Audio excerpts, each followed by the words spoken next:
At GB News, we love to hear from you, our loyal community. So drop us a line at gbnews.com/yoursay. There you can talk to each other and also to the presenters live on air. gbnews.com/yoursay, because GB News is your channel, Britain's news channel.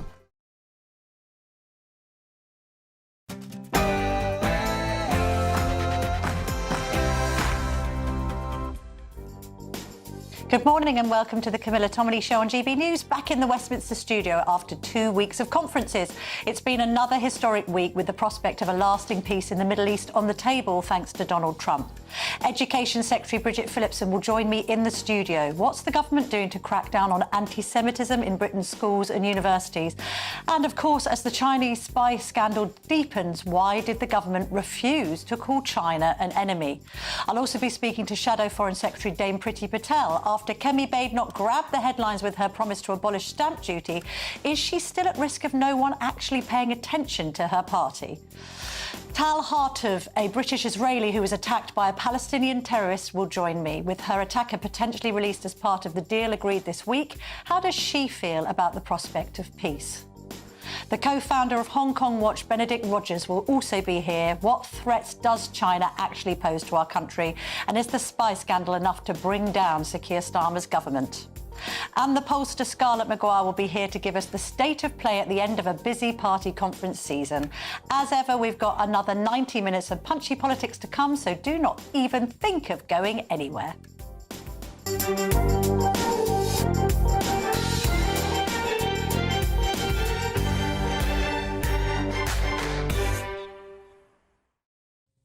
But first, joining me now to review the Sunday front pages is Telegraph columnist Jake Wallace-Simmons, who's also the author, quick book plug, of this book, Never Again, How the West Betrays the Jews and Itself. That's available from all good bookshops. Jake, thank you very much for coming in this morning. Thank you for having me. In what is a busy weekend for you in the literary world, because I know you've been plugging your book at the Clifton Book Festival, which is wonderful. Now, Chinese spying. Yeah. White House spy anger, says the Sunday Times. They've asked people over in the Republican Party what they think of what's been going on, and nobody's impressed. And then we've got news of the China super embassy. Again, we don't know whether that's going to go ahead in Tower Hamlets in the Sunday Telegraph. What do you make of all this? I mean, how's it happening in Britain? It's unbelievable. We've got the government apparently working against national security interests, and it's being done in such a Keir Starmer way, using the law not for right and wrong, but to advance special interests, to give the Chinese favours. You know, he first of all gave away the Chagos Islands, or is giving away the Chagos Islands, under the cover of, yes, it's only legal and right, but actually it turns out, is benefiting the Chinese quite a lot. Of course, because they've got interest in Mauritius and all the rest exactly. of it. Recognised a Palestinian state. Again, it's only legal and right, but actually is advancing an agenda, a political agenda of his own, with pressure from the Muslim voters and hard left voters in his own party, and now is enabling the Chinese, or apparently collapsing a Chinese spy scandal for his own interests, under the cover of supposedly impartial law. It's awful. There's questions being asked about whether we've paid any compensation to Jingye, who are the company, the Chinese-owned company that basically, I mean, sort of sold out British Steel. There's no other way of putting it. There's questions being asked about the super embassy and what favours have been done, and would we give the application favourable treatment in return for other back-scratching. Jonathan Powell at the centre of all this. I mean, these are all questions that I've already asked Bridget Phillipson. We pre-recorded our interview. We're going to play that out after this. And her response to some of those questions is quite interesting, Jake. Yeah. But how big is this in terms of all of the problems that Starmer's faced in the last 15 months? It keeps on... The evidence against the government is mounting, isn't it? I mean, this is the man who came into office promising to be the proponent of grown-up, clean politics after the supposed sleaze of the Boris years and all the rest of it. And the government seems to be, in the minds of ordinary people now, far more corrupt, the most corrupt and inept and unpopular government in living memory. No, it's quite Jonathan Powell, the National Security Advisor, there's this line on the front of the Sunday Times that our National Security Advisor, Jonathan Powell, is described as having close links to the Chinese Communist Party. Close links. Now, the Sunday Times wouldn't publish that without legal backing, without that being absolutely correct. It's true. Our national security advisor has close links to the communists in China. Yeah. What are we doing? What are we doing? Well, let's move on to something else which may beg the question, what are we doing? From the river to the sea, once again being chanted at a pro-Palestinian march, according to the Sunday Telegraph, does beg the question. There's a ceasefire.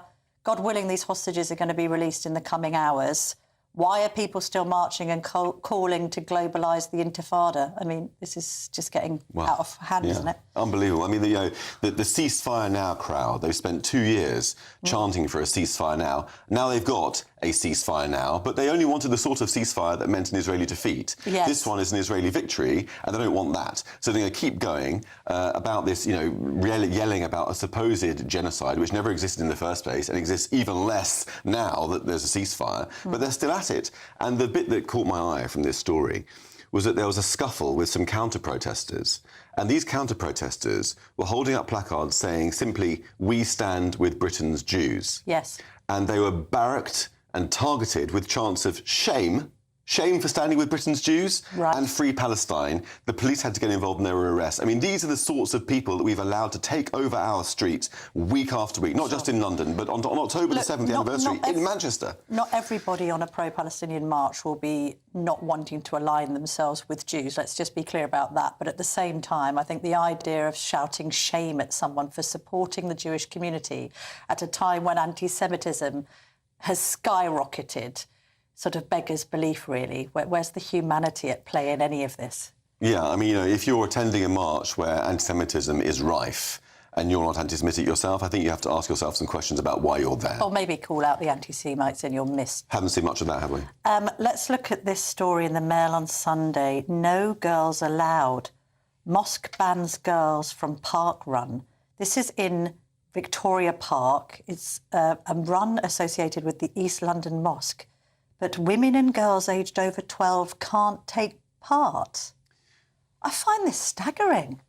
Yeah, I mean, I think that it's important to recognise that it's not the idea of having men-only events or female-only events that's the problem necessarily per se, because the Hampstead Heath Pond is men-only or women-only. Orthodox Jews sometimes have segregation of the sexes. We have men-only, boys-only schools and girls-only schools. So it's not that; it's the significance of it. It seems to be part of a creeping effort to enforce Sharia law on society that seems to be taking place, particularly in Tower Hamlets. I mean, Tower Hamlets is run by the local authorities, run by the Aspire Party, set up by our friend Lufter Rahman, who was previously convicted for electoral fraud, including religious intimidation and vote rigging. Yes. Now back in office. But religious ceremonies are events that require a degree of segregation. I mean, I don't advocate it, but I'm not a religious person. I'm a lapsed Catholic. That's one thing. This is a park run through Victoria Park, which is open to all. I think to have events like that aren't open to women over 12. Let's just give the right of reply from the East London Mosque. A spokesman said, "The suggestion that our event breaches the Equality Act is entirely incorrect. Single-gender sporting events are lawful and common across the UK, including the Women's Run Series, Nike's Women's 10K and gender-segregated swimming sessions at Orthodox Jewish facilities like the Manchester Jewish Community Centre. The Muslim charity run operates under the same legal framework as these established events." I mean, just as a woman, I don't feel comfortable with it. I don't think that women should be segregated in these sorts of things that are meant to be for all, but that's the point and that's their rebuttal. Very quick word on Rachel Reeves's planned pensions raid, Jake. This doesn't look good for people in so-called Middle England. No, I mean, she's going to be putting her hands in pensioners' pockets and taking out tax, not just from their contributions, but also from their withdrawals. I mean, these are people who are suffering with soaring inflation, with soaring food and energy bills. The last thing they need is to be clobbered by a government who's trying to cover its own tracks because of the black hole of its own making. Well, no, the Tories left 22 billion black hole, according to of its own making. I mean, the subsequent black hole, since the Tories' black hole, has been created by Labour. Governments, the black holes have been dug, I think we'll find. So, yeah, it sounds like November the 26th, rather, and the budget is going to be very uncomfortable for anyone with any savings or, indeed, any inheritance, any property or anything else. Any money. Any money. And then finally, we are whipping through, because we need to squeeze in this Bridget Phillipson interview before we get to 10 o'clock in the news, is the Prince Andrew latest bombshell. In a nutshell, he said to Emily Maitlis in that interview, after I was photographed with Epstein, in Central Park. It was a huge error of judgment, and I did not make any contact afterwards. I made no contact after that. What's the Mail on Sunday saying? The Mail on Sunday revealing that actually a leaked email from 2011, the following year, showed him vowing to Epstein, "We are in this together," quote unquote. I mean, this is just more devastatingly bad news, not just for Andrew, but also for the royal family, which is being dragged unfairly through the mud yet again by him. You know, if he could sweat, I think he'd be sweating right now. I think he may be sweating. Maybe he needs a break and to go to Pizza Express in Woking to try and take stock. Jake Wallace-Simmons, thank you very much indeed. Coming up next, as I say, I'm going to be speaking to the Education Secretary, Bridget Phillipson. This is the Camilla Tominey Show, only on GB News. I hope we haven't forgotten anything. Travel insurance, I tick that box. Yeah, but remember what you forgot last year. All Clear Travel Insurance sponsors GB News Travel Destinations Forecast. Hello there. If you're heading off to southern Europe in the next few days, there's plenty of dry and warm weather on the way for most of us. Further west, though, there will be some heavy showers, particularly across Iberia, and that's just due to the remnants of Storm Alice that's been affecting parts of eastern Spain over the weekend. So parts of eastern Spain, the Balearics, seeing some heavy showers and thunderstorms on Monday. There'll also be some showers across parts of Sardinia, Sicily, and also parts of Greece as well. But many places will have a fine and dry few days of weather to come with plenty of sunshine. All Clear Travel Insurance sponsors GB News Travel Destinations Forecast. Britain was once the envy of the world.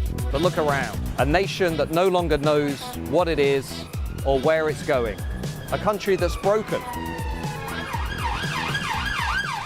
How do we fix Britain? How do we bring it back? Friday night with Matt Goodwin at 8 p.m. only on GB News. Decisions made in Washington aren't just shaping America, they're shaping Britain too. From migration to global security, from crime to health. Whatever happens in the White House today will be felt in your town or city tomorrow. That's why The Late Show is live from Washington, D.C. Cutting through the politics to show you what it all means for Britain. The Late Show live every night at midnight. Only on GB News, Britain's news channel. At GB News, we love to hear from you, our loyal community. So drop us a line at gbnews.com/yoursay. There you can talk to each other and also to the presenters live on air.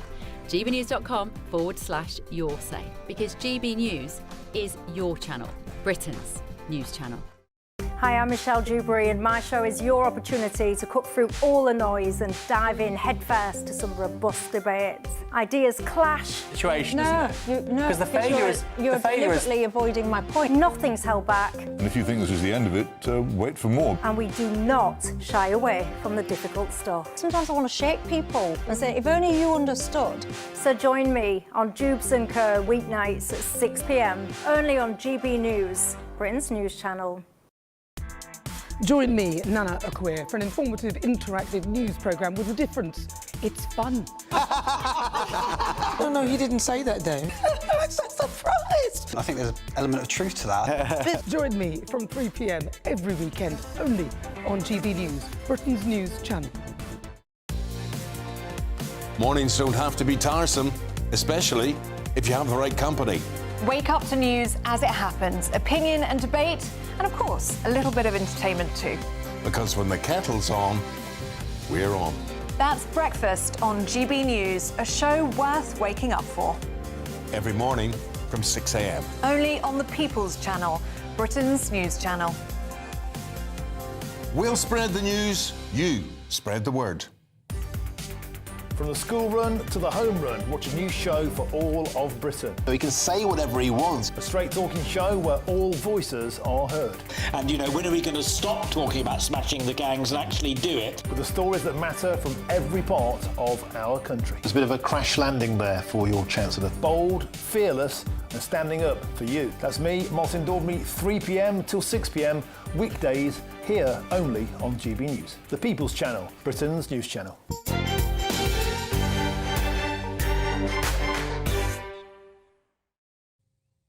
Welcome back. Earlier this morning, I spoke to Education Secretary Bridget Phillipson, and here is that interview. Bridget Phillipson, the Education Secretary and a contender for the Deputy Leadership of the Labour Party, joins me now in the studio. Lovely to see you in the flesh. I know you've got a very important announcement about anti-Semitism in schools and universities.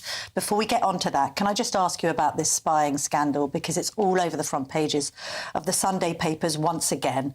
The government said no ministers were involved in deciding evidence in the case, but did Keir Starmer or any other ministers know what was going on before the case collapsed?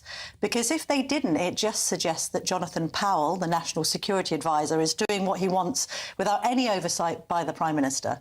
So these are decisions and matters for the Crown Prosecution Service, who take decisions about whether or not to proceed with the prosecution. It's worth just pointing out that because this took place back in 2023, it was on the basis of the legislation in force then. We now have the National Security Act, so the law has moved on in order to allow for prosecutions. But this ultimately was a matter for the Crown Prosecution Service. We are very disappointed that the prosecutions didn't proceed, but that is unfortunately where we are. But we've had various different people, including our own security services, including Simon Case, who is in charge of the civil service, saying that the government intervened in this case so that the case collapsed by not suggesting that China could be described as a threat. They carry out cyber attacks, they steal IP, they have secret police stations spying on Hong Kong dissidents, they have bounties on the heads of Hong Kong dissidents, and indeed they sanction members of parliament. In what world is China not a threat? Well, we are clear as a government that China presents opportunities, but challenges and threats alongside that. So it is a threat? Yeah, there are threats and challenges that come. It's why we take a strategic approach to China.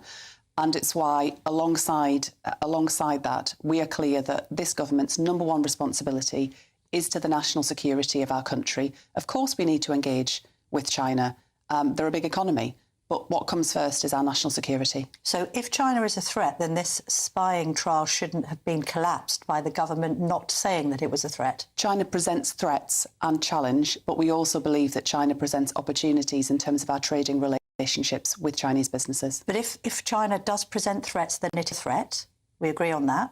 Therefore, the spying trial shouldn't have been collapsed. The trial and the evidence that was connected to that predates this government, goes back to 2023 and was ultimately a matter for the Crown Prosecution Service. I know, but the civil service, head of the civil service then, Simon Case, said it was designated as a threat. So China is a threat to Britain. I can't speak to what Simon Case has said. All I can make clear is that we are disappointed the prosecutions didn't go ahead, but this does predate this government. It goes back some years and it was a decision taken by the Crown Prosecution Service. Is the Chinese super embassy going to be opened in Tower Hamlets? This is a process that's underway. It's a quasi-judicial process. I'm afraid I just can't comment on it. And do we know if any compensation was paid to Jingye when they ran British Steel into the ground? Apparently a sum of £1 billion has been mentioned. Again, I'm not in a position to comment on that. What I can say is that we did, of course, intervene to make sure that British Steel's future was secured at Scunthorpe. This whole scandal reflects very badly on the government, doesn't it? I mean, this case, as I say, goes back some years, and therefore I don't think it's quite so straightforward as that, no. Let's move on to your brief. You have said that you want to crack down on anti-Semitism in schools and universities. What have we been witnessing and what is the government going to do about it?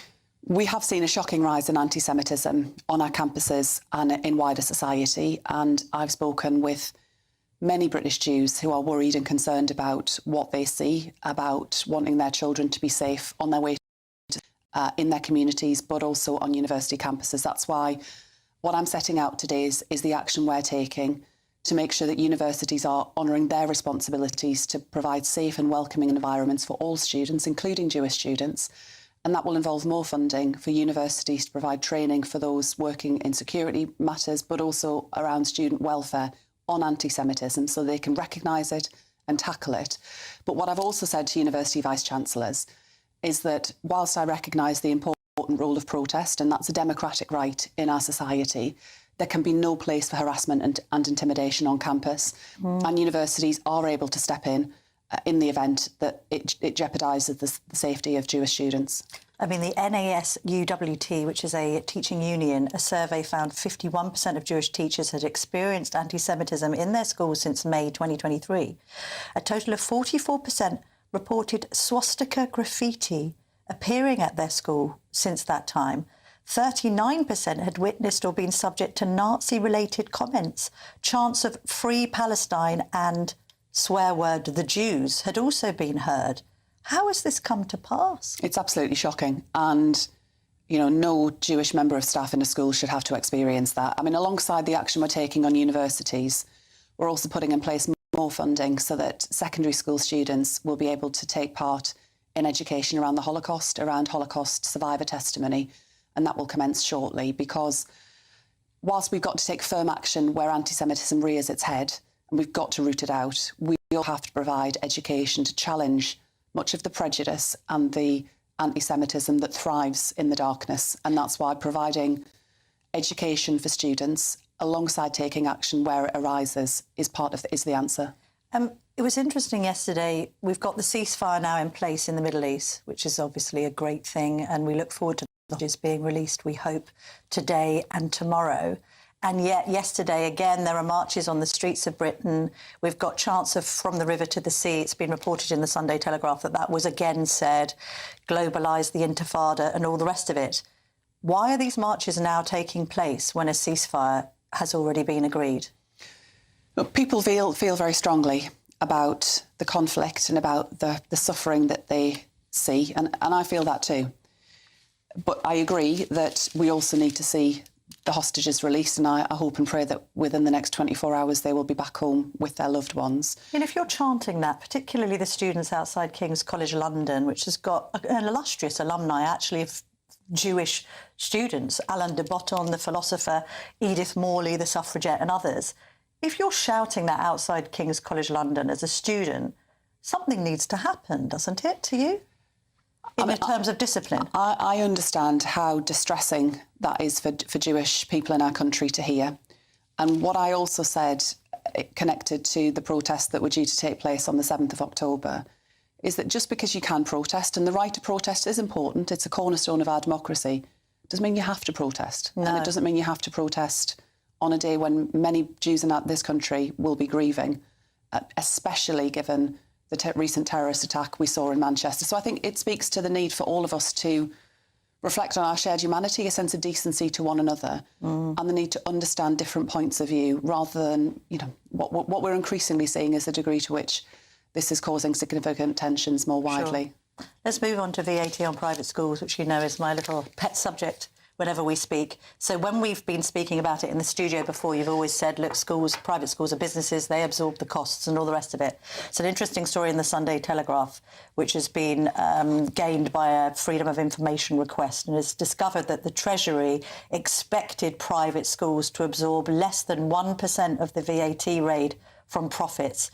Internal documents have shown that the Treasury and indeed ministers knew parents would have to absorb 10% fee hikes, but did it anyway.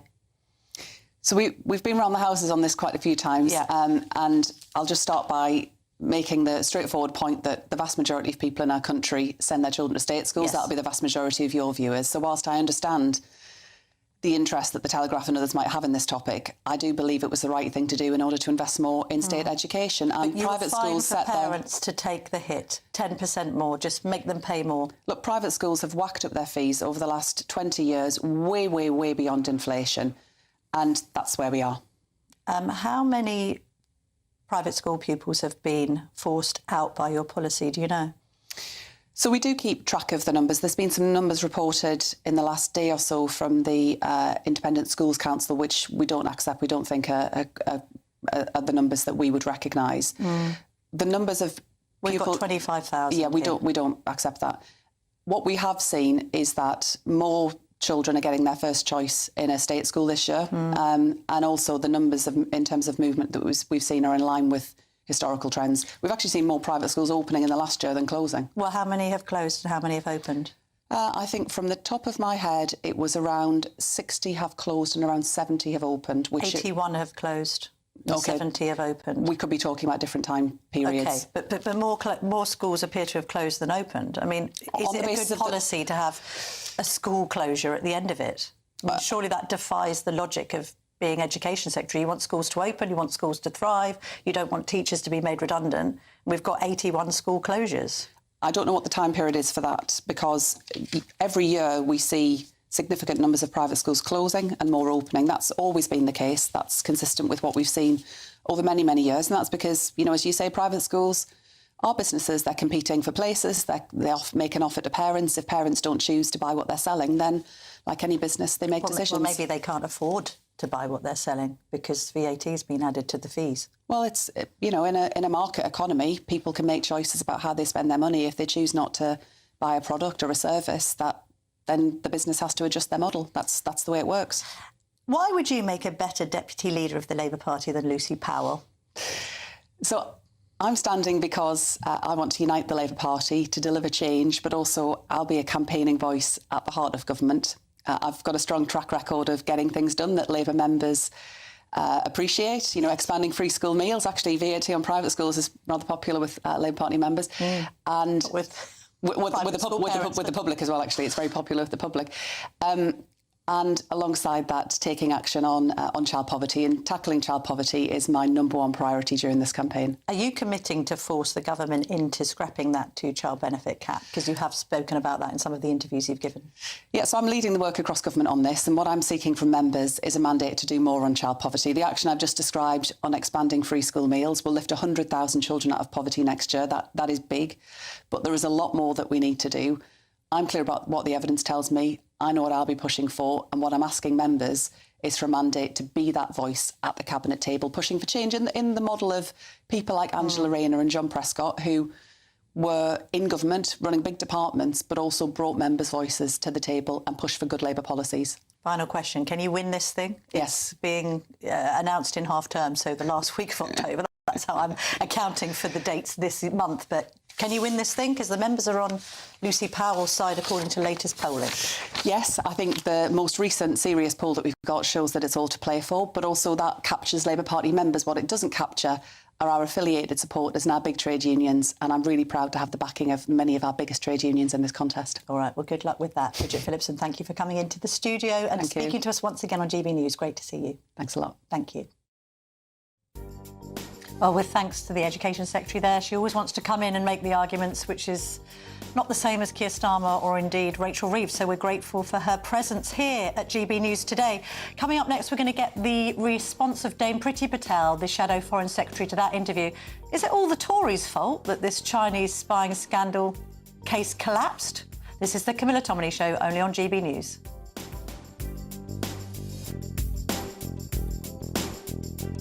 There's just 3 weeks left to see how you could be our biggest winner this year. First, you could be driving away with this brand new Benamar Primera motorhome. This luxury vehicle comfortably sleeps 4, has its own fitted kitchen and bathroom areas, and comes complete with fitted awning and bicycle rack. And that's not all, as we'll also give you a whopping £30,000 in tax-free cash to spend however you like. For another chance to win, text WIN to 63225. One entry costs £2.50 plus one standard network rate message. Or text BONUS to 63225. 5 entries cost £5 plus one standard network rate message. Go to gbnews.com/win. Entries start at £2.50. Call 0903 686 3232. Calls cost £2.50 plus your network access charge. Or post your name and number to GB16 PO Box 8690 Derby DE1 9TT. UK only. Entrance must be 18 or over. Lines close at 4 p.m. on the 31st of October. Please check the closing time if listening or watching on demand. I'm Tom Harwood. This is GB News, Britain's news channel. Britain's newsroom. Weekday mornings from 9:30. There's an interesting story, Charlie, in the Daily Mail. A 2-year report that claims racism in the UK countryside is getting worse, with abuse normalised and tolerated. What do you think of this academic research? Rubbish. Well, it's a load of old bunk. Yes, yeah. 2 years, as you say. 2 years to interview how many people? 115. It took 2 years. Very scientific. And this is where, you know, people often ask about, you know, what you do when you go to university, or the tuition fees that people have been paying. You know, University of Leicester, where this report was undertaken, have funded this 2-year holiday spree by the sounds of things and cobbled something together at the end. 115 people, that's nobody. But they've asked the question about, do you feel that the countryside is effectively exclusive in any kind of particular way. Well, let me read this out. The report also claimed that non-verbal cues such as incessant staring and unfriendly body language made individuals from ethnic minority backgrounds feel unwelcome. And no Wellington boots. That's probably what they were staring at, yes. Walking shoes. I'm a man with certain vintage. I've never owned a pair of walking shoes. I haven't got walking shoes. I've got Wellington boots. I've never owned a pair of walking shoes. I've got a pair of wellies. Well, there you go. A pair of trainers. So we'd both be OK in the countryside. It does not impede on your appreciation of the countryside having walking shoes or not. Well, it depends how far you have to walk. It's pathetic. Haven't these universities got better things to do? Well, you would have thought so. But the idea that, the countryside is now all of a sudden racist, or the rural communities and our great countryside is all of a sudden exclusive, as I say, it's ridiculous. GB News, the People's Channel. I'm Michelle Dewberry, and this is GB News, the People's Channel.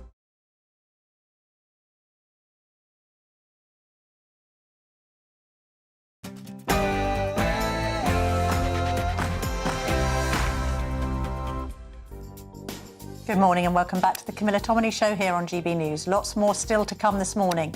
Shadow Foreign Secretary Dame Priti Patel will be here. What's her reaction to the pro-Palestinian protests that took place across the country yesterday? I'll also see what she made of Kemi Badenoch's headline-grabbing speech at conference this week and, of course, ask her about Bridget Phillipson's response to my questions on the Chinese spying scandal. I'm also going to be speaking to the British-Israeli Tal Hartouv, whose Palestinian attacker could be released from prison under the peace deal agreed this week. And the co-founder of Hong Kong Watch, Benedict Rogers, will also be here. What threats does China actually pose? And is the spy scandal enough to bring down Sir Keir Starmer's government? And the pollster Scarlett Maguire will be here to give us the state of play at the end of a busy party conference season.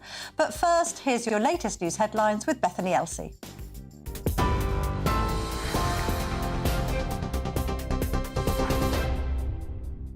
Camilla, thank you. Good morning. I'm Bethany Elsey with your top stories at 10:01. World leaders will join an international summit in Egypt tomorrow to discuss an agreement that could bring an end to the war in Gaza.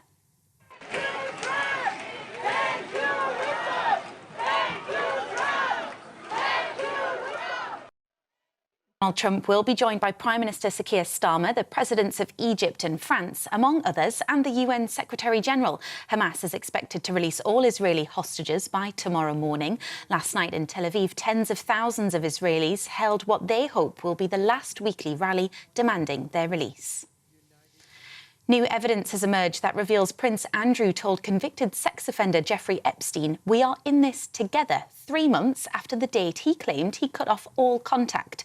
The email was sent in February 2011, a day after the infamous photo emerged of Andrew with the late Virginia Giuffre, Epstein's most publicised victim. It appears to provide proof that the prince lied when he told Newsnight his last contact with the convicted paedophile was in New York's Central Park in December, a year earlier. The email in which Andrew told Epstein we'll play some more soon was sent from his official account bearing the automatic signature HRH, the Duke of York. 4-hour-long delays. That's the warning for people travelling to Europe today as new EU border checks come into force. UK visitors arriving in any of the Schengen areas, that's 29 countries, will have their faces and fingerprints scanned under the new entry-exit system as the EU dispenses with passport stamps in favour of a new digital system. And American actress Diane Keaton, a leading star in Hollywood for more than 50 years, has died at the age of 79.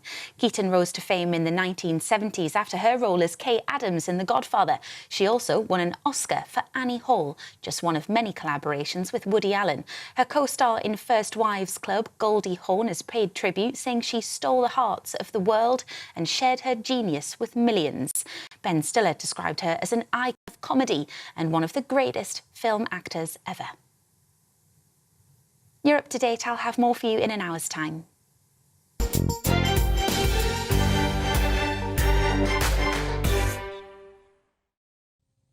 Thank you very much, Bethany. With me now is Shadow Foreign Secretary Dame Priti Patel. Dame Pretty, thank you very much indeed for joining me this morning. I've just interviewed Bridget Phillipson. Hi there. I've just interviewed Bridget Phillipson, the Education Secretary, and asked her a series of questions about the Chinese spying scandal. She's then turning it back on the government, saying that this was something that started in 2023 under the Tories' watch, that the CPS, it was a shame that the CPS didn't want to continue the case. Nothing to see here. Well, that's just an appalling line for her to be saying, and clearly she's just toting out whatever line the government has told her to say. The reality is, back in 2023, it was a Conservative government that started doing the evidential work behind the case. And of course, Camilla, as you know, the real problem we have right now is that the government politically intervened, this Labour government politically intervened to stop this trial from progressing. And we now have the Director of Public Prosecutions, Mr. Stephen Parkinson, basically saying that he asked the government and has been asking the government to provide a lot of the evidence for this case to go further, and it's not been forthcoming. So it's on this government's watch, and this government has too many questions now to answer about what it knew, its role, the level of political interference, the role of the National Security Advisor, the role of literally the Permanent Secretary to the Foreign Office, Keir Starmer's role, who has made decisions, and why are government ministers basically standing up in Parliament, going on television and saying it's nothing to do with them. It strikes me we've got a scrutiny shirking government, and this is completely irresponsible when it comes to the national security of our country. You mentioned the National Security Advisor there, Jonathan Powell. He's the one who seemingly was reluctant to describe China as the enemy or a threat. Bridget Phillipson in this studio has said that China is a threat, which then begs the question of why that government didn't say so when it needed to in response to CPS requests. But let me put it this way to you, Dame Pretty. If Jonathan Powell was acting on his own, then what does that say about the lack of scrutiny higher up? Ministers must have known what Jonathan Powell was doing in relation to this case, mustn't they? Absolutely. And look, I was Home Secretary for just over 3 years, and the fact of the matter is ministers do sit at the National Security Council. Ministers do read a lot of the classified information. So I'm afraid this government is digging its hole even deeper right now by making these types of spurious remarks that Bridget Phillipson has done so this morning. So this is deadly serious. It really is, Camilla. And as you know, judging from the newspapers this morning, the United States of America, our closest ally and a partner we work with on national security, and Five Eyes, our national security apparatus, are now raising serious concerns about the British government's conduct when it comes to national security intelligence information. And I can tell you now, when your biggest ally is raising concerns, this puts us at risk now, because they will not be wanting to share intelligence information with this country if we are not going to act upon it, and if we're going to make political judgments in the way in which this government has done so. And I think also on top of this actually undermines our national security apparatus. You might have seen the reports this morning. There is this proposal for this new Chinese super embassy, which Labour ministers, Labour Secretary of States have all been crowing about and backing. The current Foreign Secretary, the ex-Home Secretary, and the previous Foreign Secretary signed letters saying they support this embassy. And yet, in doing so, we now know that our intelligence services, MI5, MI6, GCHQ, they were not even allowed to put evidence forward and information forward to that planning application as to why this was a real threat and why this embassy should not go ahead. Having said all that, Dame Pretty, the Conservatives have had a bit of a checkered history when it comes to China too. We had David Cameron and George Osborne accused of cozying up to China with the so-called golden era of relations. I vividly remember Xi Jinping being invited over for a bells and whistles state visit. The problem really is whether or not you think, as well as the government, China is the enemy and a threat.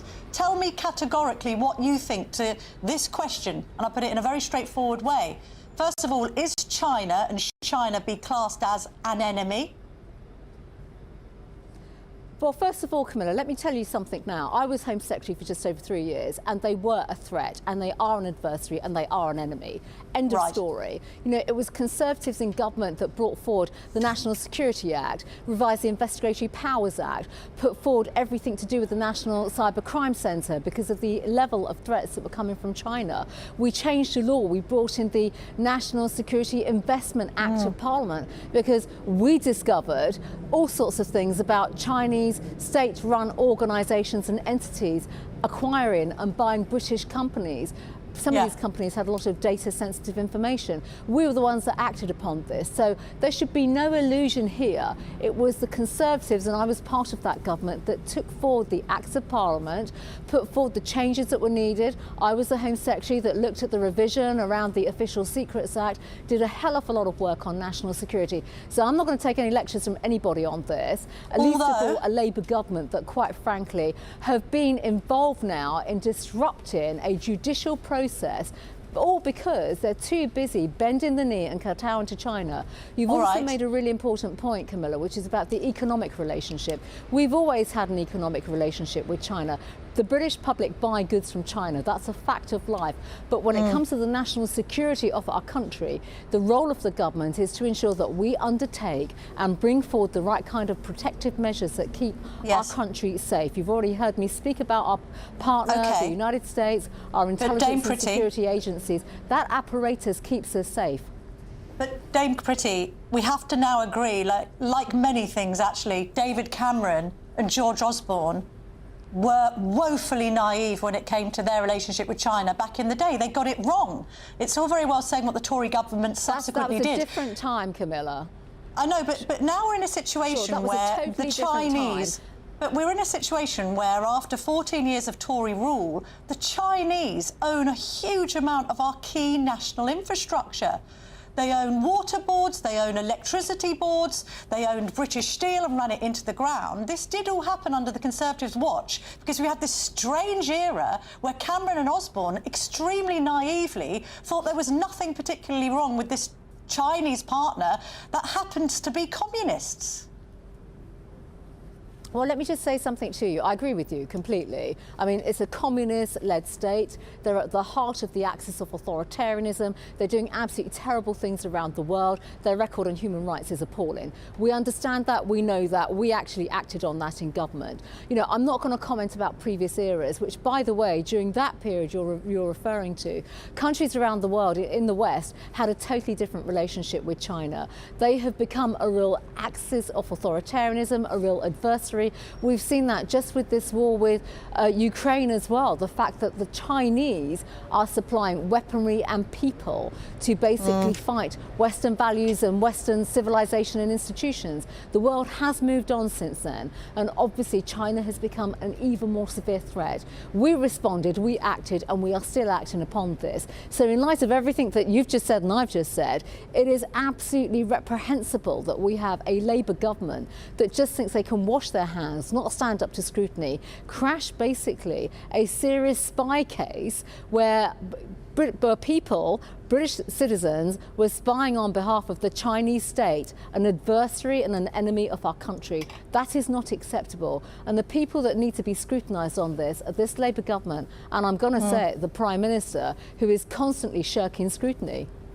One final question, because we're running out of time. When it comes to peace in the Middle East, which we're hopeful will last and be lasting peace following the ceasefire release of the hostages, Nobel has been criticised for snubbing President Trump when it comes to giving him the Peace Prize. Should the US president be given that Peace Prize, Priti Patel? Well, I absolutely think so, on the basis that he's done a great deal to use the office of the President of the United States to convene, to bring people together and to bring warring parties together. Now, that is absolutely right. It is commendable. But let me just say this, Camilla. We are still at a very fragile state right now. We're only at the early phases. I think tomorrow will be a very difficult day for everyone to view hostages being released, also prisoners being released as well. We don't even know what the next phase phases are going to be in terms of peace and stability, security for Gaza, Hamas being completely disarmed. They are a terrorist organisation that I prescribed as Home Secretary. They are the cause of this conflict and the terrible atrocities that we've seen, and the hostages being kidnapped and kept in captivity for over 700 days. We are at an early stage. This is very fragile, and we need everyone to work together. All right, thank you very much indeed for joining me this morning, Dame Priti Patel. Coming up next, we're going to go live to Israel and speak to Tal Hartuv, whose Palestinian attacker could be released from prison under the peace deal agreed this week. This is the Camilla Tominey Show, only on GB News.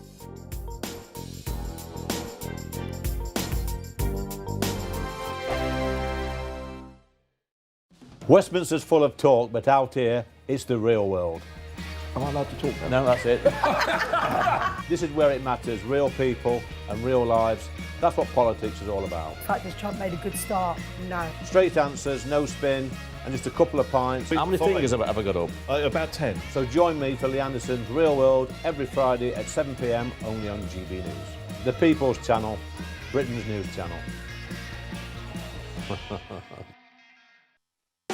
You want to know what's really going on in the corridors of power? Labour don't know what to do with you half the time, and that makes you quite lethal in the chamber. Get behind the headlines with Chopper's Political Podcast. Join me, Christopher Hope, as I sit down with the great and the good of British politics. We'll see where this ruling takes us. These are the stories shaping our nation. Chopper's Political Podcast, available now on all platforms. Listen in and stay ahead.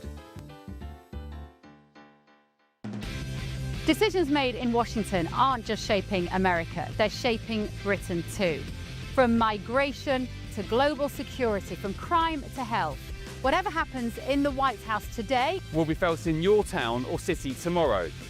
That's why The Late Show is live from Washington, DC. Cutting through the politics to show you what it all means for Britain. The Late Show live every night at midnight. Only on GB News, Britain's news channel. Exciting news. Every Friday, my Patrick Christie's Tonight Show is going to have a twist to it. We're welcoming some special guests. You. That's right, on Fridays I'm going to be doing my show in front of a live studio audience because this show is about you and what you have to say. It's going to be the same big debates, same big topics, same big opinions. But every Friday night at 9 p.m, you are invited to come on down to Patrick Christie's Tonight to be a part of the action. Only on GB News, the People's Channel, Britain's news channel.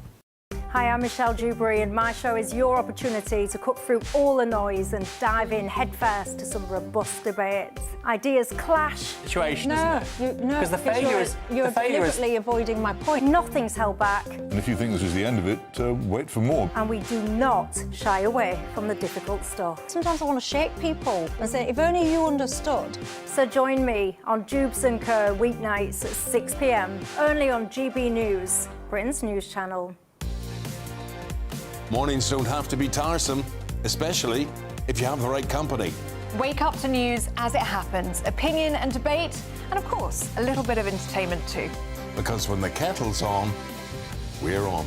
That's Breakfast on GB News, a show worth waking up for. Every morning from 6 a.m. Only on the People's Channel, Britain's news channel. We'll spread the news, you spread the word.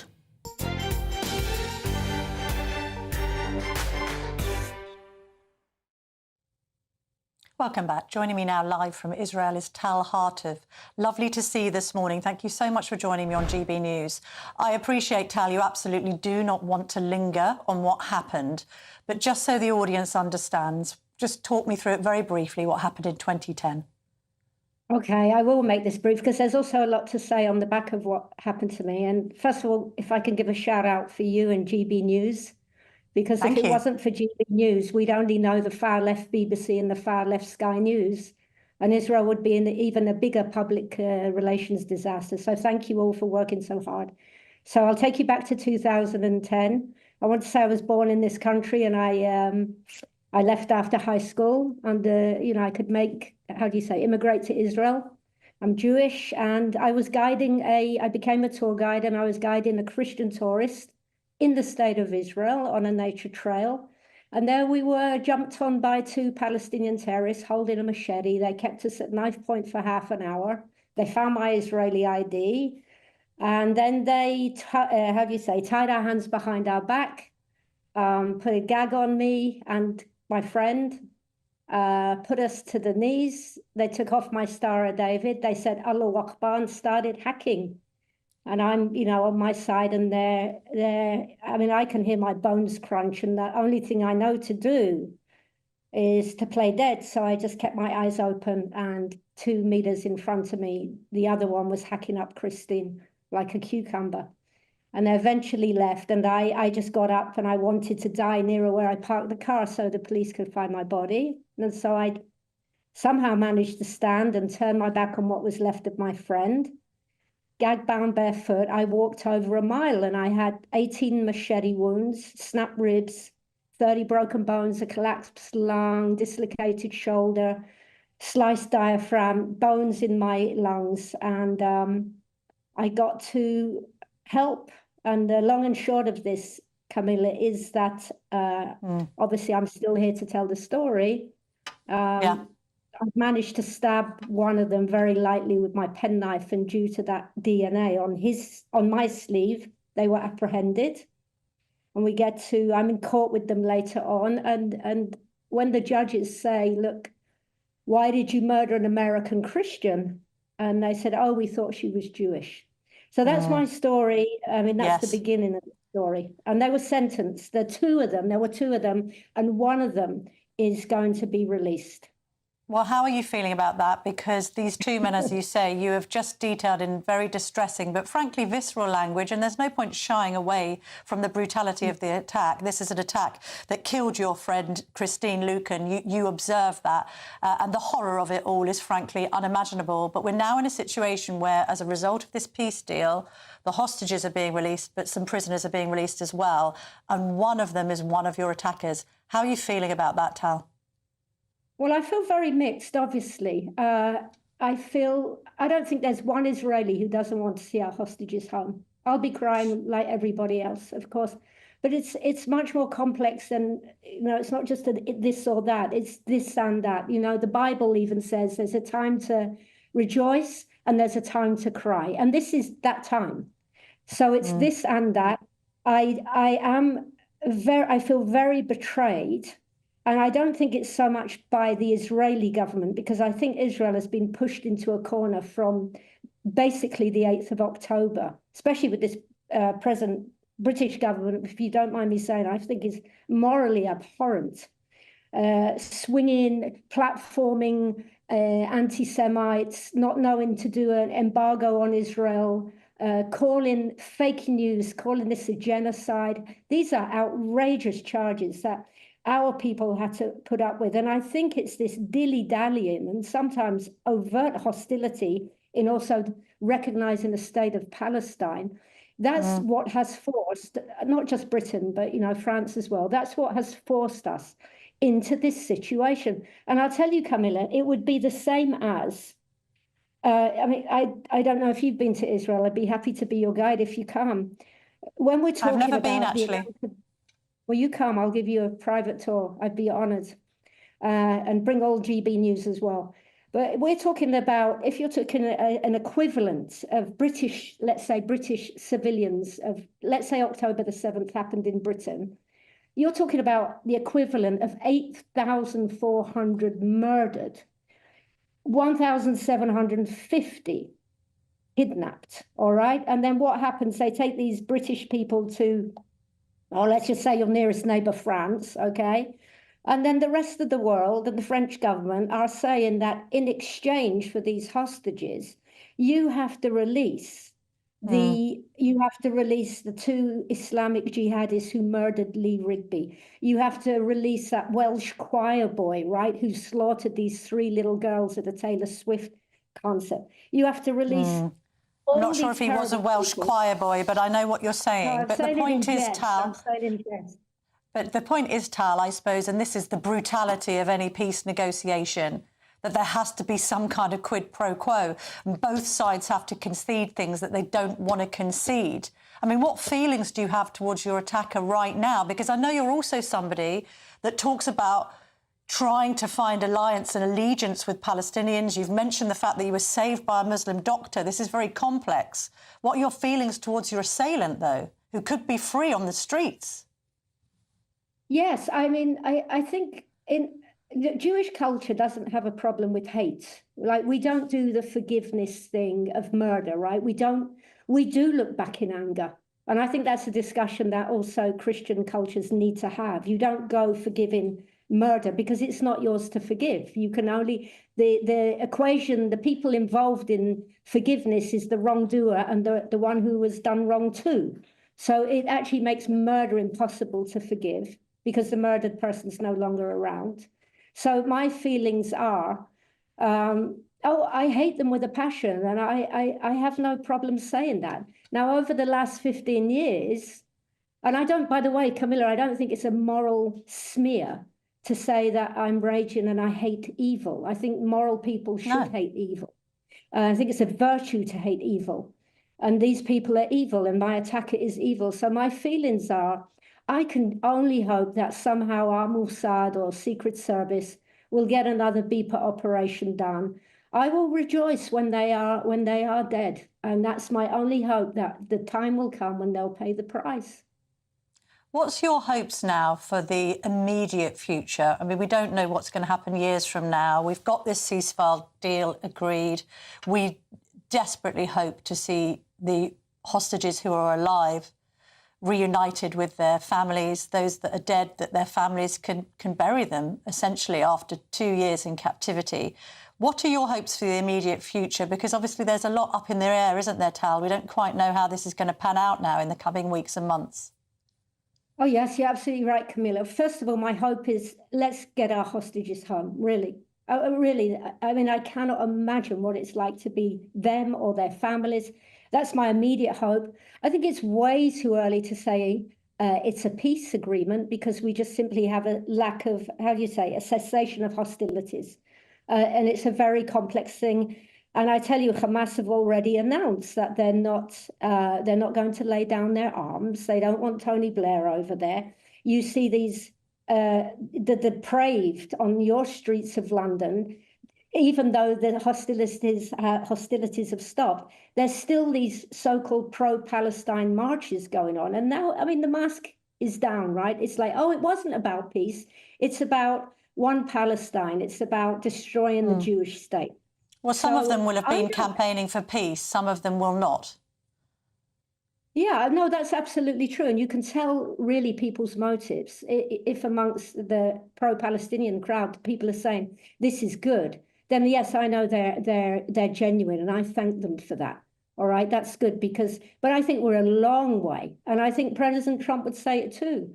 It's a long, long way, due to also what Hamas has said. And by the way, I know I'm talking a lot, I'm sorry, but you only live once, right? But I think one of the terrible mistakes that Israel made in the public relation war, you know, we had a seventh front war, but we were on a public relation war. And one of the mistakes that Israel made, out of probably no choice, was that our government always said, this isn't against innocent civilians. This is entirely against Hamas. Let me just bring another element into that picture. We have the Hamas, the terrorists rather, their GoPro photos, right? It's filmed. And you can see they're all wearing different headbands. And these are factions from the PLO, from the Palestinian Authority, from Fatah, from Islamic Jihad. It wasn't just Hamas.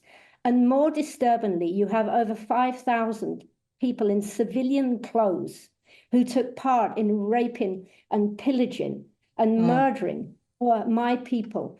And also when they dragged the hostages into the border in Gaza, you have thousands of so-called innocent civilians celebrating at these hostage release ceremonies. You have more, quite well-fed, given they've been genocided, innocent civilians. And we should have said this from the beginning, that yes, of course it's a war, of course that people get killed.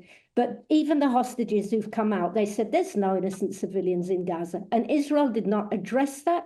And now how do you say, you made the bed and we're lying in it. Yes. Tal, we need to leave it there. Thank you very much indeed for your compelling words. You know, you've lived this, and I think it's very vital that we hear stories like yours. thank you very much indeed for joining me this morning. Stay safe out there. I mean, I know that I should probably have given a trigger warning. If we were woke here, we'd be giving trigger warnings. She did describe that all very viscerally, and I know it's a Sunday morning, but we can't ask people for their first-hand testimony and then ask them to tone it down, because that's what happened, but I do apologise for that. Coming up next, we're going to be speaking to the co-founder of Hong Kong Watch, Benedict Rogers. He's going to join me, and we're going to be breaking down the latest in the Chinese spying scandal. This is the Camilla Tominey Show, only on GB News. Don't go anywhere.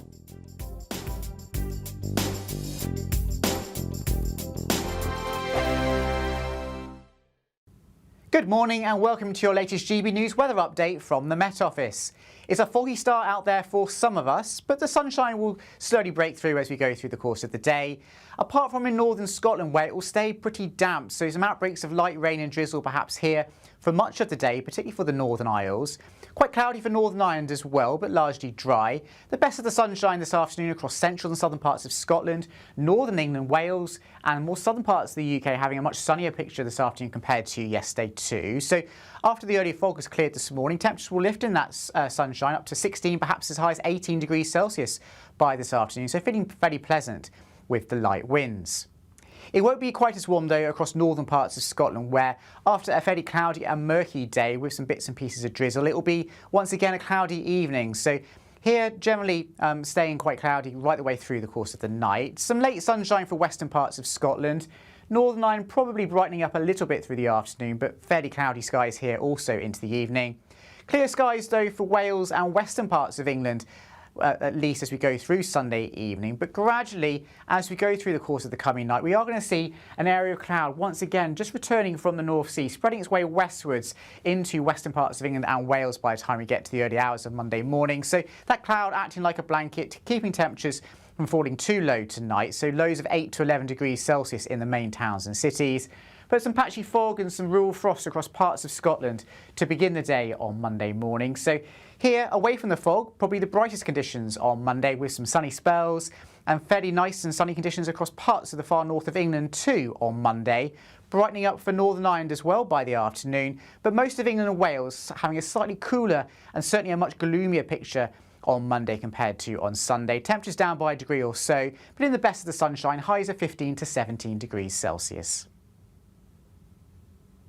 Britain was once the envy of the world, but look around. A nation that no longer knows what it is or where it's going. A country that's broken. How do we fix Britain? How do we bring it back? Friday night with Matt Goodwin at 8 p.m, only on GB News. At GB News, we love to hear from you, our loyal community. So drop us a line at gbnews.com/yoursay.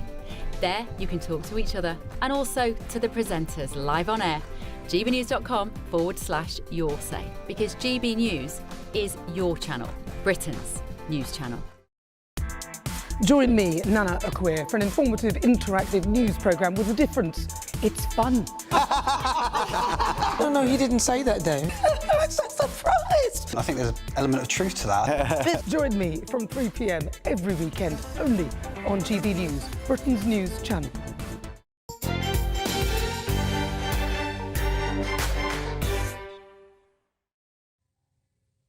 Welcome back. The co-founder of Hong Kong Watch, Benedict Rogers, joins me now in the studio. Also author of this book, The China Nexus, and this is about 30 years in and around the Chinese Communist Party's tyranny. So we know where you stand on the Chinese Communist Party. Where do you stand on this government scandal? Because just to summarise the facts of this matter, 2 people are accused and charged with spying for the Chinese, Chris Cash, Chris Berry.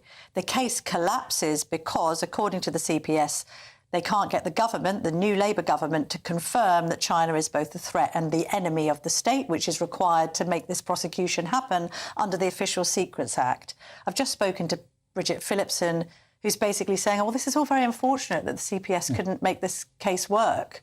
And our retort to that is obviously, well, this is because Jonathan Powell, the National Security Advisor, wouldn't give them the key information they needed to confirm both that China's a threat and the enemy. I mean, is that your understanding of this? That's exactly my understanding. And in addition to that, I understand that Tom Tugendhat, when he was the security minister, and for whom way back Chris Cash worked before he was security minister, had the case ready to go. I mean, had a dossier of evidence of all the threats from China, including the evidence of this spy case. And it's simply that Jonathan Powell and the government refused to provide either a statement or a witness from the government to confirm that. I mean, what should happen? Should there be an investigation into this? I know questions are going to be asked in the House of Commons tomorrow, because it strikes me that two things can't be true at the same time. If ministers didn't know, then it begs the question, why didn't you know? And why was Jonathan Powell operating on his own without any prime ministerial scrutiny? So that's a problem in itself. But alternatively, if you're a prime minister that is across the detail of what's going on in your government, then you must have known what Jonathan Powell was doing in relation to this spying case, not least when you yourself, as we're constantly reminded, were a lawyer. You were the head of Director of Public Prosecutions. How could he have not taken an interest? What's your theory on that? The Prime Minister must have known about this. Well, one would hope so. If his national security advisor is operating on his own without the Prime Minister's knowledge, that's itself a very serious problem. If the Prime Minister did know and he's essentially lying about it, that's an even greater problem. So either way, there needs to be a big debate in Parliament this week. Jonathan Powell needs to explain himself, the Prime Minister needs to explain himself, and probably Jonathan Powell should go. Should resign. I think so. Or be sacked? Or be sacked, exactly. Bridget Phillipson was in here earlier, and she's again having to toe this careful line with how we treat China, which has frankly been the rhetoric of successive ministers in successive governments, right? I put it to Dame Priti Patel earlier. It's all very well blaming Labour now and trying to close the door after the horse has bolted the stable door. But actually, this started with Cameron and Osborne cozying up to China, having this golden era of friendship with the Chinese, even though lots of people were saying, well, hang on, they are actually communists. You've got to be careful here. 15 years on, China owns most of our key national infrastructure. It's all too little too late, this. The Chinese are in, aren't they? And they're here to stay. Well, they are. Although I would say that, and I 100% agree with you about the golden era and Cameron's time in office, we were starting to see a somewhat more robust line, not near enough, but some awareness of both the appalling human rights violations in China itself and the severe threat that China poses to us under Boris Johnson, Liz Truss, Rishi Sunak. Yes. And it feels like this current government has dialed the clock back more than a decade. And we now have, the former head of MI6, the former head of the Civil Service, the former National Security Advisor, the former Director of Public Prosecutions, as well as the current Director of Public Prosecutions, all saying something is deeply wrong about this collapsing of the case. Talk to me about the Chinese. I mean, you're talking about 30 years in and around the Chinese Communist Party's tyranny. They are tyrannical. I mean, people can think back to the Cultural Revolution and everything that went on then, much celebrated by some figures on the hard left, strangely. But I mean, what is the case with China? They are the enemy and they are a threat to Britain, aren't they? Absolutely. I mean, I first went to China when I was 18 years old to teach English for 6 months. I was actually there at a time when it was thought that China was beginning to open up a bit and relax a little bit. But certainly under the last 15 years or so, and particularly under Xi Jinping, it has gone right back to an extremely repressive police state, a surveillance state. And not only are they carrying out genocide against the Uyghurs, the total crackdown on Hong Kong in absolute breach of an international agreement. Yes. Violations across China, Tibet, but also a campaign of transnational repression. So exiled Hong Kongers, Uyghurs and others have been targeted. Even I myself, in a small way, I've had anonymous letters, threatening letters sent to my home address in London. Even my mother has had letters to her telling her to tell her son to shut up. Thankfully, she has a good sense of humour. Yes. She told me she'd given up trying that many years ago. But that's quite sinister, isn't it? That's quite scary. It's sort of strange, sort of almost Stasi-like tactics being employed in 2025. Exactly. We've got Jimmy Lai, who's British Hong Konger, who has been in prison now. He's in solitary confinement. He was imprisoned nearly 5 years ago. Him still not facing release. And then we've got this extraordinary business of the super embassy in Tower Hamlets. Bearing in mind everything you've just said, Benedict Rogers, what on earth is the government thinking in allowing this thing to go ahead? What do we know about it and the spy tunnels underneath the proposed building? Well, it's absolutely extraordinary. First of all, the site is right next to the iconic historic Tower of London, Tower Bridge. It's at a major intersection where protests would be extremely difficult to take place on any large scale. And indeed, the Metropolitan Police initially objected to the proposed embassy because they said they wouldn't be able to police large protests. We proved that point right for them with several protests that I took part in with thousands of people. Yes. And sure enough, it shut down the whole of that intersection. Most importantly, the Old Royal Mint is on top of cables between our two financial centres, the City of London and Canary Wharf. So you can understand what the Chinese want by being there. And also there are local residents who currently have flats in the building, and they will presumably either be evicted or they'll be living in Chinese territory if it goes ahead. So this is beyond comprehension. Angela Rayner, as Deputy Prime Minister, was poised to give it the green light, and then we don't quite know where David Lammy stands on it, but it's in abeyance at the moment. Although we read on the front page of the Sunday Telegraph this morning that intelligence services have been stopped from voicing their concerns. What do you know about that?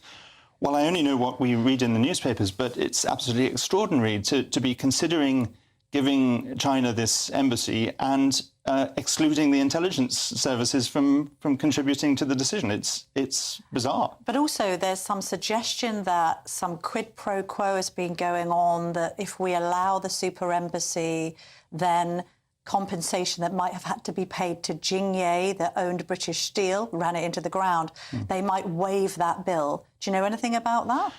Well, again, that's what I've read this morning. And, I mean, if that is the case, that's essentially bribery. It's China bribing their way into a decision that will compromise our national security even further than this spy case. The building will be an absolute nest of spies, and it will be a hub for transnational repression, for threatening critics of China here. It'll be the largest, if it happens, the largest Chinese embassy in Europe. There's a counter-narrative to that, is that we're trying to build an embassy in Beijing or something, but not of this scale. Not of this scale. My understanding is we're not trying to build a new embassy. We want to renovate the existing embassy, and the Chinese are likely to retaliate by denying permission.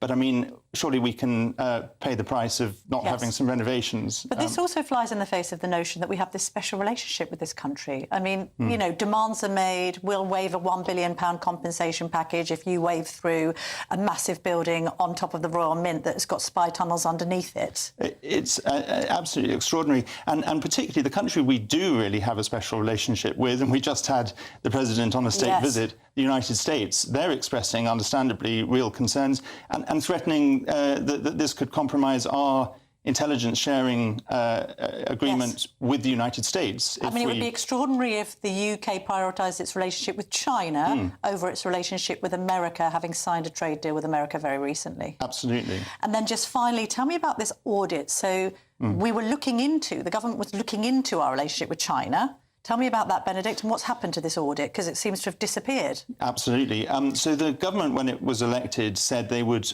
conduct a cross-government audit of China policy, which in principle I welcomed, because too often in the past China policy has not been well coordinated against Whitehall. But they carried out this audit and then mysteriously said, well, it was all classified and private and couldn't be published, and so no one really knows either who contributed to it, what was said and what its conclusions are. What's the point of an audit if it's completely opaque? Well, I thought an audit was for accountability.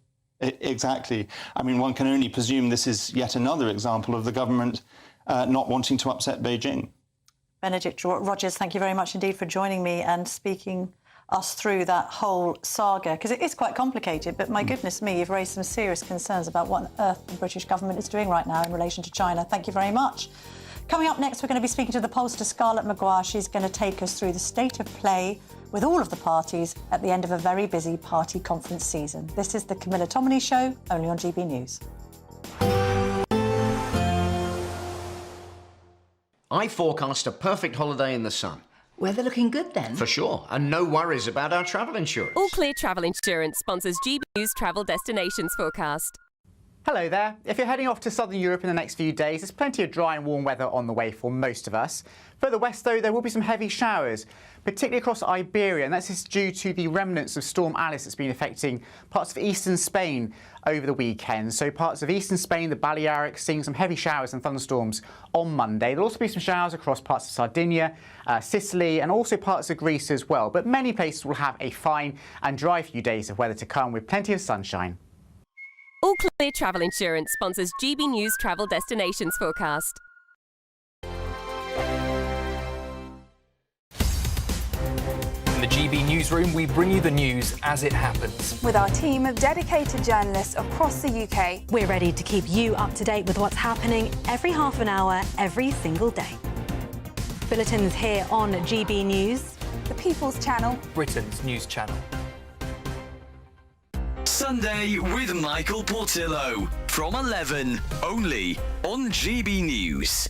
Oh, yes. It's pretty crass and crude in places, but it is basically making fun of Hitler. And it's sort of a shady shyster producer who politely stups old ladies to get investment money.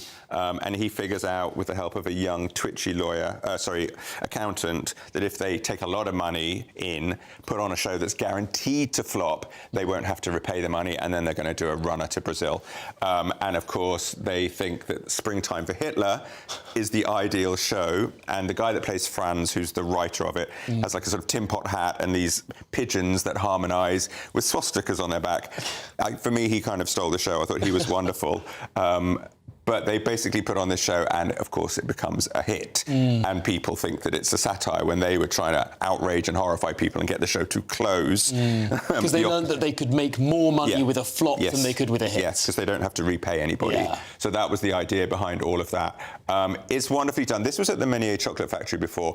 I didn't love it quite as much there. I just thought it was a little bit cramped. And this is a show that it's broad. It needs big moments, big swings. I liked it. It's on at the Garrick. It's all the way through till January.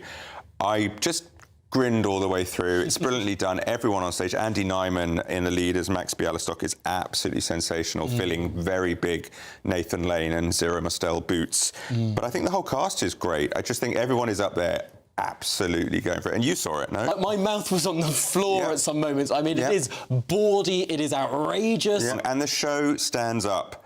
It's still relevant. It's still, about possibly what's going on in the world everywhere as well, and fascism and dictatorships, but also about the proper use of satire. GB News, the People's Channel. Britain was once the envy of the world. But look around. A nation that no longer knows what it is or where it's going. A country that's broken. How do we fix Britain? How do we bring it back? Friday night with Matt Goodwin at 8 p.m. only on GB News. At GB News, we love to hear from you, our loyal community. So drop us a line at gbnews.com/yoursay. There you can talk to each other and also to the presenters live on air. gbnews.com/yoursay, because GB News is your channel, Britain's news channel.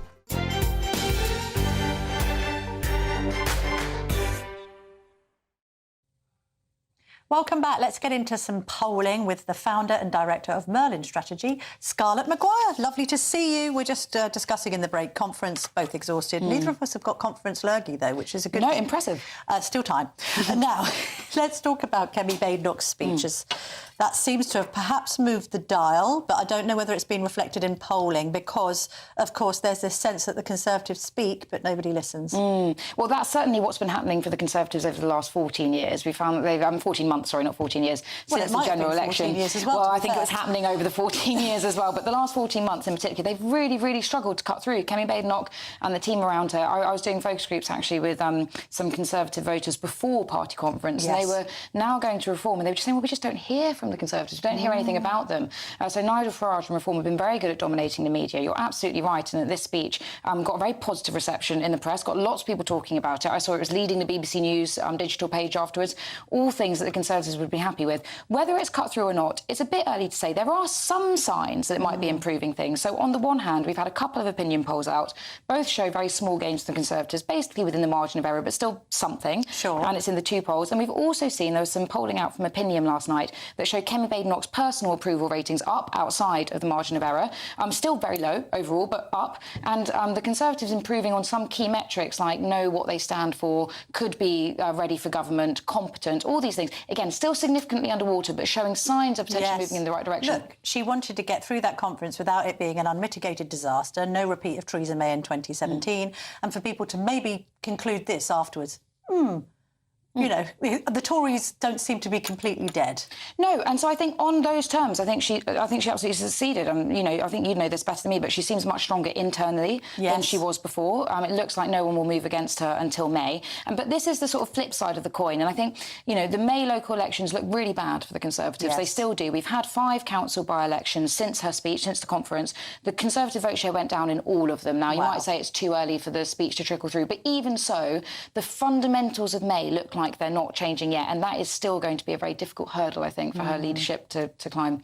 Can we make a conclusion as to which conference was the most successful? That is a fantastic question. I think we can come out with potentially which one was the least, actually, which is potentially an unfair way of heading that up. But we could see Labour's speech. I think both Labour and the Conservatives discovered a bit more risk appetite for their conferences. I think they could tell they were in trouble with the sort of relentless rise of reform. And so Keir did this speech. We've now had some polling. Again, it's that opinion polling. More people in the public thought it was a bad speech than a good speech. And the Conservatives, we might see over the next few polls the Conservatives making small gains. That has not happened for Labour since their party conference. And so I think if Keir was looking to really turn things around, if Keir Starmer was looking to turn things around, that hasn't happened. No. And so that's why I think at the moment it looks like potentially Labour's went the worst, although again, saw off Andy Burnham. Saw off Andy Burnham. I mean, he peaked too soon, didn't he? Do we agree on that? I think so, definitely. I think he actually did Keir Starmer a massive favour. I think he galvanised support around Keir Starmer, which is odd.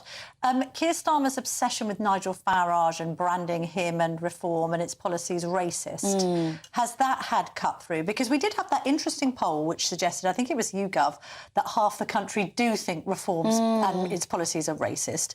But then I would imagine that people also find the notion of Keir Starmer suggesting that Nigel Farage doesn't love Britain faintly ridiculous. So where are we on this whole racist allegations against Farage and Reform? Yeah, it's a fantastic question. So I think, generally speaking, I think it's not paid off in terms of it's not moved the polls in Keir Starmer's favour. I think he was right to identify that his best chance for 2029, if he is still Prime Minister by then leading the party into the next election, is to make the election basically a referendum against Farage and to try and say to all the voters to his left, to the Green Party voters, to Lib Dem voters, you need to tactically vote to make sure we can see off Farage, because at the moment he's bleeding quite a lot on his left flank. I don't think this would be the way to do it. I think even though you're right, there was some YouGov polling showing that people overall thought that Reform a bit racist. I've also had polling that shows that people don't think Nigel Farage personally is, which I think is an interesting dimension to that.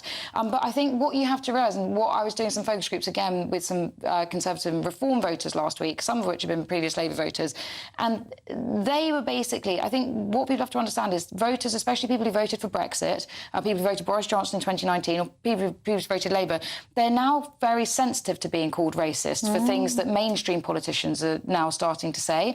And I think it's something you have to handle quite carefully, because even if you are calling one specific bit of Reform policy racist, that idea of removing IDLR retrospectively indefinitely to remain, that's quite a nuanced argument to land if you're trying to say to supporters, but no, we absolutely don't think you are racist. And that often gets lost. And I think that's a problem they might have. Are we basically in a sort of left-right split here? If we add up Reform and the Tories, we add up Labour and the lefties, are we just polarised? And at the end of the day, I can't see any MRP predictions at the moment giving Reform a majority. So the Tories' only hope of survival is to be invited into some kind of confidence and supply stroke coalition with Reform when the time comes. So just on the basis of the polling now, So I think, look, there are two ways to look at the upcoming election. I think you can, well, whenever it is. The first one is absolutely, as you say, a sort of left versus right. And I think, again, that will end up being basically about Farage. You know, do you want Farage as Prime Minister or do you not?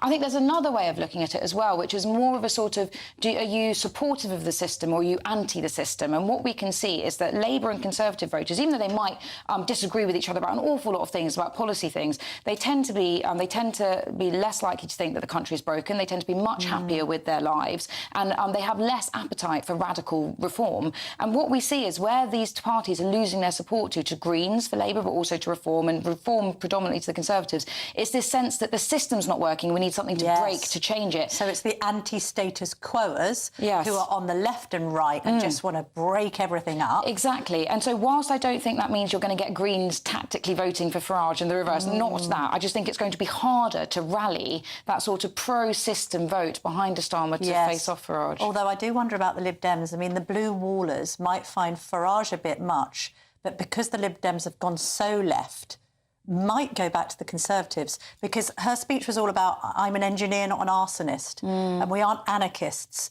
So she's trying to represent the kind of, like, it's not centrist because it's right-wing, but it's more moderate, let's just try and reform, more establishment. Ironically, reform this state rather than completely smash it to pieces. That's exactly, I think that's the argument they're trying to land. And one thing I'm most interested in is whether the Lib Dems explicitly start attacking Labour or not over the next few years, because I think that will change those dynamics. Scarlett Maguire, thank you very much indeed. Michael Portillo's here. Michael, what's coming up at 11? Hello, Camilla. We're going to be asking whether President Trump deserves all the praise he's getting. We're going to be asking whether people should be free to chant from the sea. We'll be looking at the role of maps in terrible events in history, such as the Holocaust. And for Diwali, I'm going to be eating sweets. You always get to eat stuff and drink stuff, and I'm just here with an empty mug. I've drunk my tea already, but we enjoy that and we look forward to that immensely, Michael. Thank you very much indeed. That's me done for another week. I'll be back next week in Westminster with some more guests to grill on the political issues of the day. You have a lovely rest of your Sunday. I think you're going to get a little bit of weather and then you're going to get Michael Portillo, so please do stay tuned. Have a good one. Thank you very much indeed. And thank you to all my guests today who have all been brilliant. Don't forget as well, you can catch up, I think, a little later on GB News or on YouTube. Thank you. Bye now.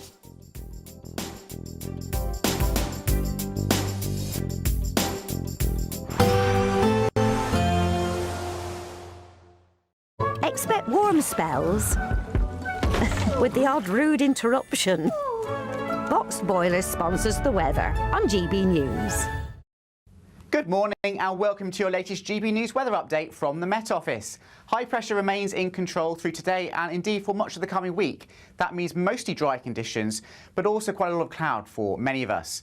Not many, if any, isobars on the chart as well, so that does mean that generally there'll be very little in the way of breeze, and that could well be a problem because we will see some fog at times. Indeed, there's some quite low cloud and fog around for the next few hours across the heart of England and parts of Wales, and that means it does